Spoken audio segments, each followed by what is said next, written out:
In an earlier book, Brain Droppings, I wrote some things about politically correct language, but I left out a few areas. I neglected three important groups of people who have had this awkward, dishonest language inflicted on them by liberals. I omitted those who are crippled, ugly, or stupid. And so, to address these earlier omissions, I'd like to make a brief return visit to that playground of guilty white liberals, political correctness. Political correctness is America's newest form of intolerance, and it's especially pernicious because it comes disguised as tolerance. It presents itself as fairness, yet attempts to restrict and control people's language with strict codes and rigid rules. I'm not sure that's the way to fight discrimination. I'm not sure silencing people or forcing them to alter their speech is the best method for solving problems that go much deeper than speech. Therefore, those among you who are more politically sensitive than the rest of us may wish to take a moment here to tighten up those sphincter muscles, because I'm going to inject a little realism into the dream world of politically correct speech, especially the words we use to describe one another. Perhaps you've noticed that when the politically correct liberal rule-makers decide to rename a group of humans they view as victims, they begin by imparting a sense of shame to the group's existing name. And so somewhere over the years the word cripple has been discarded. No one mentions cripples anymore. That's because in yet another stunning attempt to stand reality on its head, cripples have been assigned a new designation, the physically challenged. The use of physically challenged is an obvious attempt to make people feel better. The idea being, as long as we can't cure these people, let's give their condition a more positive name and maybe it'll distract everyone. It's verbal sleight of hand. The same is true of the ungainly phrase, differently abled. I believe that if a person is going to insist on using tortured language, such as differently abled, then he should be forced to use it to describe everyone. We're all differently abled. You can do things I can't do. I can do things you can't do. Barry Bonds can't play the cello. Yo-Yo Ma can't hit the curveball. They're differently abled.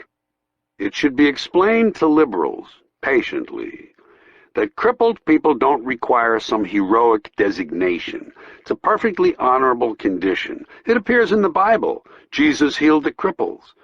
He didn't engage in rehabilitative strategies to improve the conditions of the physically disadvantaged. Can't these liberals hear how unattractive this language is, how poorly it sits on the ear? Personally, I prefer plain, descriptive language. For instance, and this is a suggestion that will bother some people, but I'm serious about it. Why don't we just call handicapped people defective? You know? We don't mind talking about birth defects. We don't flinch from that. We say Gunther has a birth defect. Isn't that a concession to the fact that people can be defective?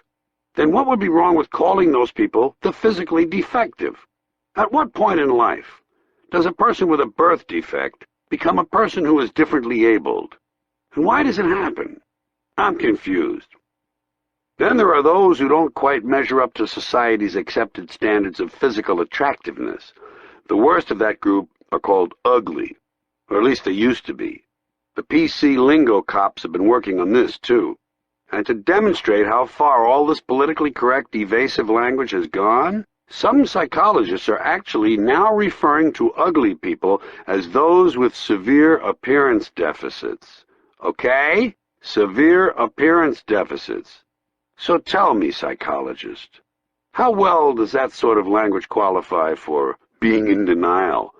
These allegedly well-intentioned people have strayed so far from reality that it will not be a surprise for me to someday hear a rape victim referred to as an unwilling sperm recipient.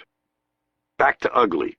Regarding people's appearance, the political language police already have in place one comically distorted term, lookism. They say that when you judge a person, or rather size them up, wouldn't want to judge someone, that would be judgmental. If you take their looks into account, you're guilty of lookism. You're a lookist, and those valiant people who fight lookism, many of them unattractive themselves, tell us that one problem is that in our society, those who get to be called beautiful and those who are called ugly are determined by standards arbitrarily set by us. Somehow there's some fault attached to the idea that we, the people, are the ones who set the standards of beauty. Well, we're the ones who have to look at one another, so why shouldn't we be the ones who set the standards? I'm confused. I would say the whole thing was stupid, but that's my next topic, and it would sound like a cheap transition. So, stupid. It's important to face one thing about stupidity. We can't get away from it. It's all around us. It doesn't take a team of professional investigators to discover that there are stupid people in the world. Their presence and its effects speaks for itself. But where do these stupid people come from?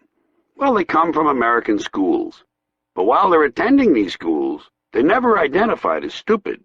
That comes later, when they grow up. When they're kids, you can't call them stupid, which may be contributing to the problem. Unfortunately, kids, stupid or otherwise, come under a sort of protective umbrella we've established that prevents them from being exposed to the real world until at 18 their parents spring them on the rest of us, full grown. There are stupid kids. And I do wish to be careful how I negotiate the minefield of the learning disabled and the developmentally disadvantaged. In other words, those with special needs. All of these being more examples of this tiresome and ridiculous language. I just want to talk about kids who are stupid, not the ones with dings. One of the terms now used to describe these stupid kids is minimally exceptional. Can you handle that? Minimally exceptional. Whatever happened to the old reliable explanation, the boy is slow? Was that so bad? Really?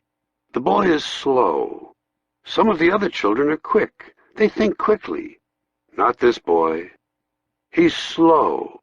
It seems humane enough to me, but no, he's minimally exceptional. How would you like to be told that about your child? He's minimally exceptional. Oh, thank God for that. We thought he was just kind of, I don't know, slow. But minimally exceptional, wow. Wait till I tell our friends. Political correctness cripples discourse, creates ugly language, and is generally stupid. I haven't quite finished this section. I'm sure I needn't remind you PC people that the opera isn't concluded until the full-figured woman offers her vocal rendering. I know, I really had to strain to get that in. I'm thoroughly ashamed. But before I leave this section, I wanted to make the point that on a practical level, this language renders completely useless at least one perfectly good expression. In the kingdom of the blind, the one-eyed man is king becomes, in the kingdom of the visually impaired, the partially sighted person is fully empowered. Sad, isn't it?